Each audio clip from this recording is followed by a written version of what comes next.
Right, so I am recording.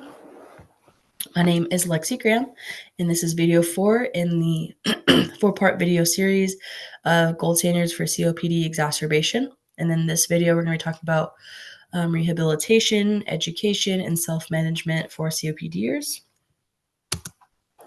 So pulmonary rehab, when starting pulmonary rehab, they start with an initial assessment to help create the patient's care plan specifically for that patient and their needs. This will include getting a detailed history of the patient, performing a physical exam and assessing their exercise stamina, doing a pre and post bronchodilated test, checking their health status and breathlessness scoring. We're going to assess their inspiratory and expiratory muscle strength and lower limb strength if they have muscle wasting. We're going to discuss goals and outcomes.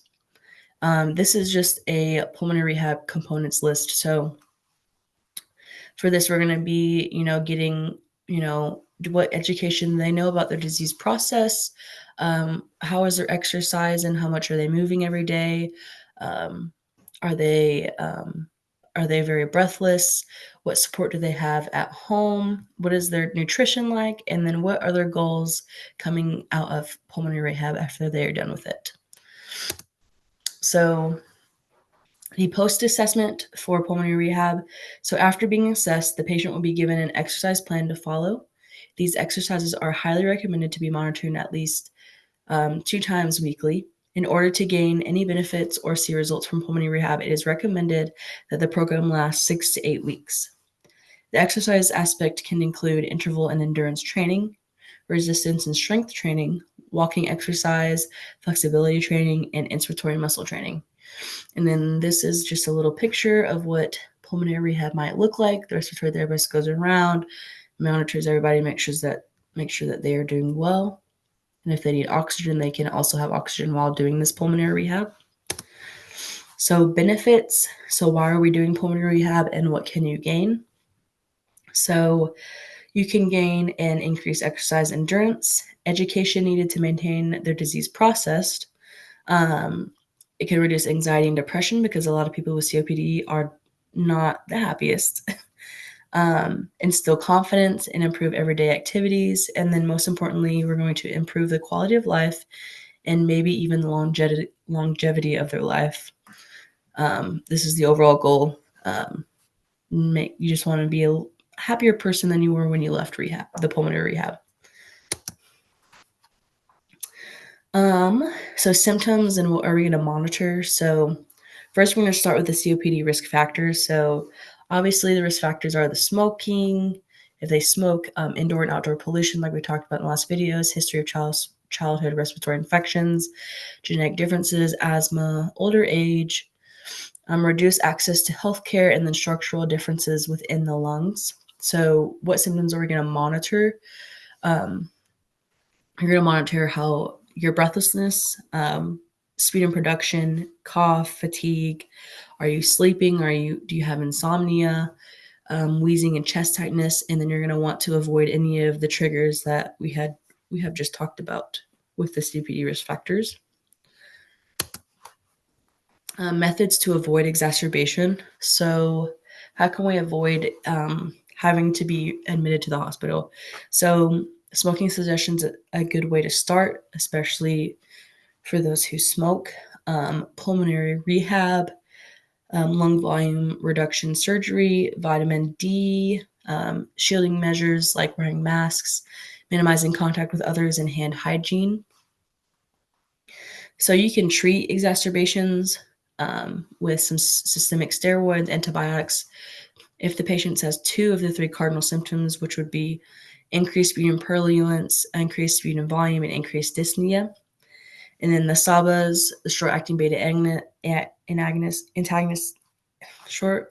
agonists, are indicated in an acute exacerbation to help relieve the feelings of breathlessness. So this is your rescue inhaler that you would be using. Oxygen therapy. So oxygen therapy ventilatory support. This is oxygen therapy that we're going to talk about on this slide. Long-term oxygen therapy increases survival in those who are chronically hypoxemic. So indications for long-term oxygen therapy in stable COPD patients would include a PaO2 less than 55 less than or equal to 55 millimeters of mercury, or a SAT of 88%, with or without hypercapnia confirmed 2 times over a 3-week period. Another indication would be a PaO2 between 55 and 60 millimeters of mercury. If the patient has pulmonary hypertension, peripheral edema suggesting heart failure or present as well. And then with stable COPD and moderate resting, with stable CP and moderate resting or exercise-induced desaturation, prescription long-term oxygen does not lengthen time to death or first hospitalization or provide sustained benefits in health status, lung function, and 6-minute walk distance. So that is just a side note. Patients should be reevaluated after 60 to 90 days to determine if the oxygen is still needed or if it's even working for the patient. So after a certain period of time, if you've been put on long-term oxygen, you want to go back to the hospital or to your provider and just assess and make sure you actually need the oxygen that you're getting. Ventilatory support. So non-invasive ventilation, NIV, is occasionally used with stable or very severe COPD. Non-invasive ventilation can also be used for those with daytime hypercapnia and recent hospitalization. COPD and obstructive sleep apnea are better indicators for CPAP.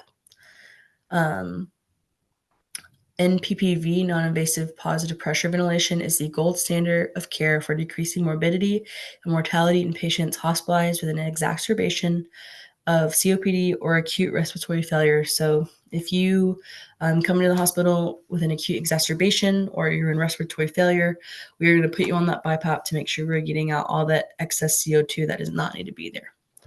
And these are just a few photos that I put in of those machines. And then, so types of surgical interventions that could benefit COPD patients. So we're going to talk about 3 different ones. Lung volume reduction surgery, LVRS, lung transplantation, and a bolectomy, which is pretty rare. I've never seen that. Lung volume reduction surgery, LVRS. So this will reduce lung hyperinflation, which the hyperinflation contributes to increased hospitalization and mortality in COPD patients.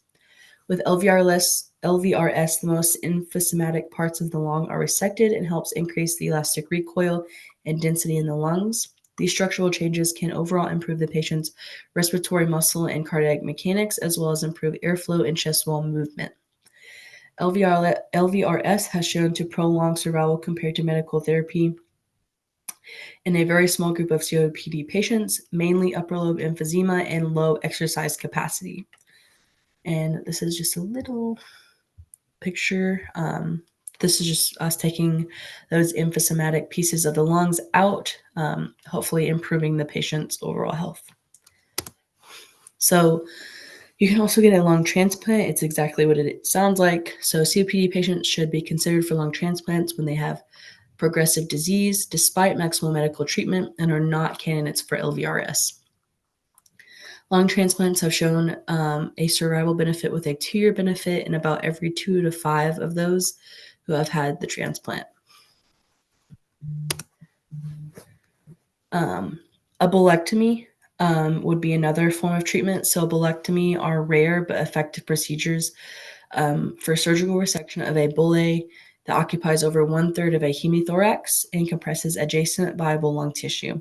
It can also reduce dyspnea, improve lung and respiratory muscles, cardiac performance, and exercise tolerance. And that is all we have for this video today. But thank you for watching this 4-part video series.